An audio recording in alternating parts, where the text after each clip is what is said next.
Whether we like it or not, we will all experience fear at some point in our life. What causes fear is different from person to person. Sometimes fear can prevent us from acting in a reckless manner, a good thing. However, fear is more often a negative emotion, one which, if not controlled, can prevent us from achieving our goals, a bad thing. God does not want us to be controlled by fear, but rather for us to face it, embrace it, and overcome. My name is Esther, and this is my thought for the week.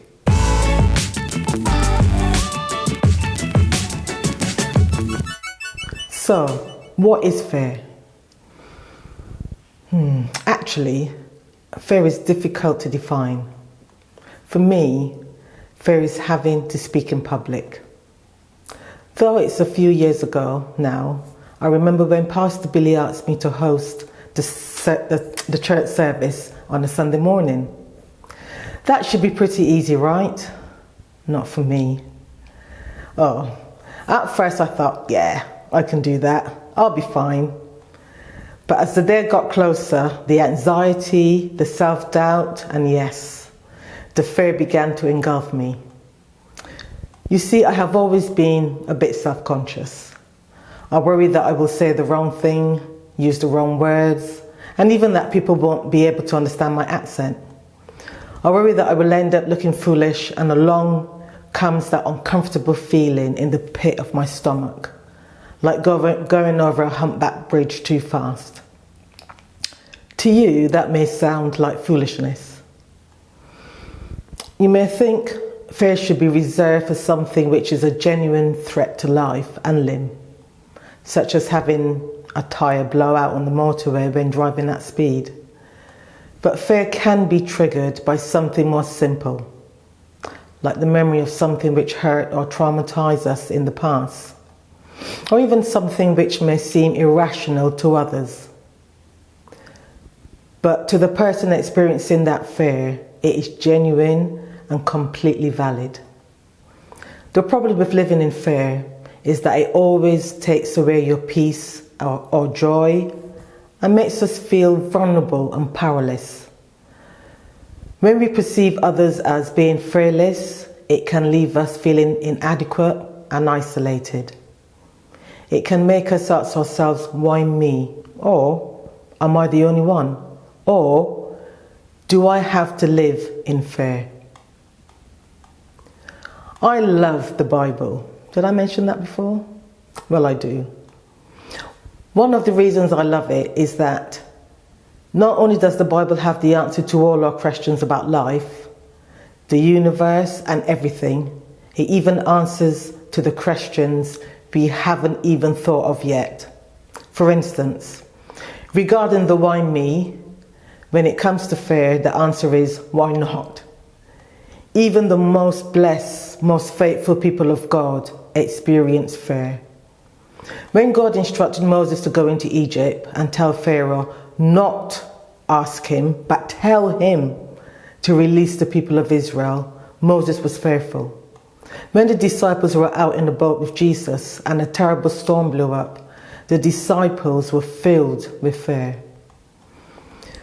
We are told that shortly after Jesus was arrested, Peter denied knowing him 3 times through fear. So I repeat, if them, why not me? Those examples, together with many, many others, also answer the question, am I the only one? Not the only one, it's everyone. God accepts that fear is a natural human emotion, and we should too. Finally, as for do I have to live in fear? The answer is a resounding no. In Isaiah chapter 41 verse 10, God says, fear not, for I am with you. Be not dismayed, for I am your God. I will strengthen you, I will help you, I will uphold you with my righteous right hand. Then this Timothy chapter 1 verse 7 declares, God hath not given us the spirit of fear, but of power and love and of a sound mind. So how do we overcome our fear? In the case of rational fear, we don't. We have been given discernment to know when we are in danger, and we respond accordingly to protect ourselves.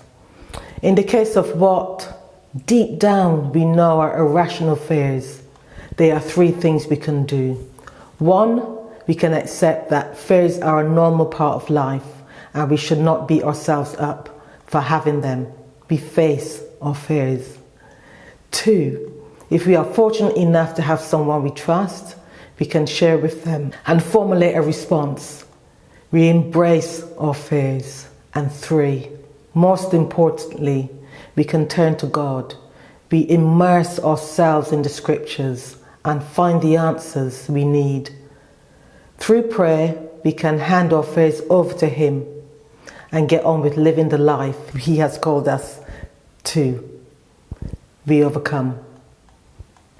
To begin with, it won't be easy. The enemy is always on the prowl, trying to steal, kill and destroy our peace and joy in the Lord. But we can have faith in the Lord. We know He loves us and He will be true to His word. Faith is embracing your fear and trusting God to get you through. Jesus said, perfect love casts out fear. The perfect love is what Jesus has for me and you. Shalom.